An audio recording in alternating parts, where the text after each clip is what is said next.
Hello, my name is Jordan Fournier, and my presentation is on the topic of groupthink, authored by Irving L. Janis.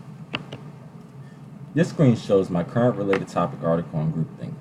The article pretty much touches on the same issues brought up in our textbook, including symptoms, causes, prevention, and related observations. My objectives for this presentation will be to explain what is groupthink. I will also discuss the factors involved in creating a groupthink environment. This will be followed by explaining the symptoms and categories of the groupthink phenomenon. I will then address the result or consequences of the aforementioned symptoms. I will then close with how groupthink creates atmospheres of support and pride. I will then close with our discussion question. So what is groupthink? The term goes by many definitions. One is it's psychological phenomenon that occurs within a group of people in which the desire for harmony or conformity in the group results in an irrational or dysfunctional decision. Another cause is phenomenon that occurs when the desire for a group consensus overrides people's common sense desire to present alternatives, critique a position, or express an unpopular opinion. In layman's terms, groupthink places priority on conforming to the group's mindset and limits the individual creativity and independent thinking in group members. Through Janis' studies, he found that this group characteristic has many influences and displayed a typical phenomenon. These factors include: one factor involves powerful social pressure brought on by members of a cohesive group wherever an opponent begins to voice objections to a group's consensus. Another factor involves groups developing groupie feelings, which basically are the formations of friendship cliques that share the same illusions, thoughts, and values. Then there is the pull of remaining loyal to the group by sticking with previously committed policy, even when policies are not working and disturb the conscience of each member. The major factor leading to the group involves the formation of group cohesiveness. The more cohesive the group, the greater the inner compulsion of each member not to rock the boat. This next screen focuses on 8 symptoms of groupthink found by Janis. Invulnerability. The members in this group share an illusion of invulnerability, which leads them to become an over pessimistic and willing to take greater risks. It also causes them to fail to respond to clear warnings and danger. An example of this was shown by the attack on Pearl Harbor, where Admiral H.E. Kimmel failed to prepare for a possible attack by the Japanese, even though he had been warned of the possibility. Rational. These members construct their own rationalizations or beliefs in order to discount warnings and other form negative feedback that, taken seriously, might lead the group members to reconsider their assumptions.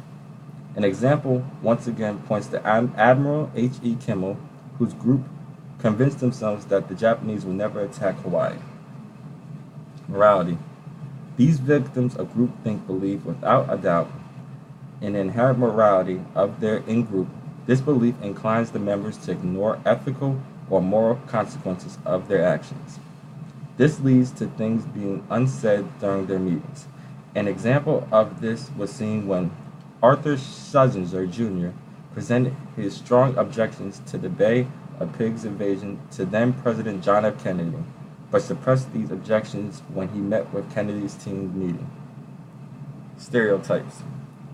Stereotype views of members or leaders of enemy groups, feeling such as they are so evil that attempts to negotiate are useless, or that they are too weak or stupid to deal with effectively. In this case, the United States believed that Cuba's premier, Fidel Castro's army was too weak and that he was not smart enough in regards to the Bay of Pigs invasion. Both views were wrong. Pressure. Victims of groupthink apply direct pressure to any individual who momentarily express doubts about any of the group's shared illusions or who quick questions the validity of any of their arguments. An example of this could be seen through President Kennedy, who allowed the CIA to dominate the group discussions and laid the groundwork that led this group uncritical acceptance in favor of the CIA's plan. Self-censorship. These victims of groupthink avoid deviating from what appears to be group consensus. They keep silent about their misgivings and even minimize to themselves the importance of their doubts. An example of this can be seen again in the case previously mentioned in the symptom of morality. Arthur Schlesinger, who suppressed his objections to the Bay of Pigs invasion to President, but not during the meeting, stated in the months after the Bay of Pigs, I bitterly reproached myself from having kept so silent during those critical discussions in the cabinet room. Anonymity. These victims share an illusion of anonymity within the group concerning all judgments expressed by members who speak in favor of the majority view. This also includes the false assumption that those who remain silent on the issue must be in agreement.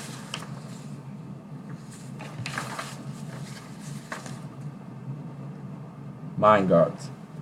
These victims appoint themselves as guardians to protect the leader and fellow members by filtering information and providing limited information to the group. An example of this can be seen when Attorney General Robert F. Kennedy pulled Arthur Schlesinger aside and told him that now is not the time to go against the president, because the president has already made up his mind.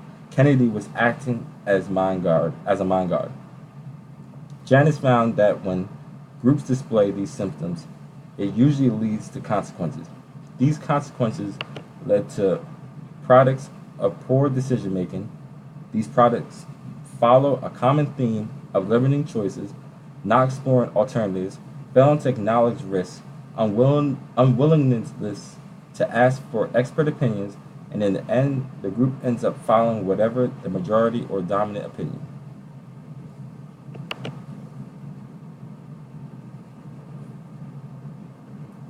Here, Janice talks about how social psychological research points to groups' desire to establish composure and self-esteem by supporting each other rather than rocking the boat. The group mentality is to remain optimistic and to focus on the positives of the past decisions and policies. Negatives bring about second guessing and doubt, which throws the group into an uncertainty. Here, Janice presents what he believes to be possible remedies to avoid groupthink scenarios. He begins by stating that the role of a critical evaluator should be assigned to each member and at the same time encourage an atmosphere where they feel free to object or doubt.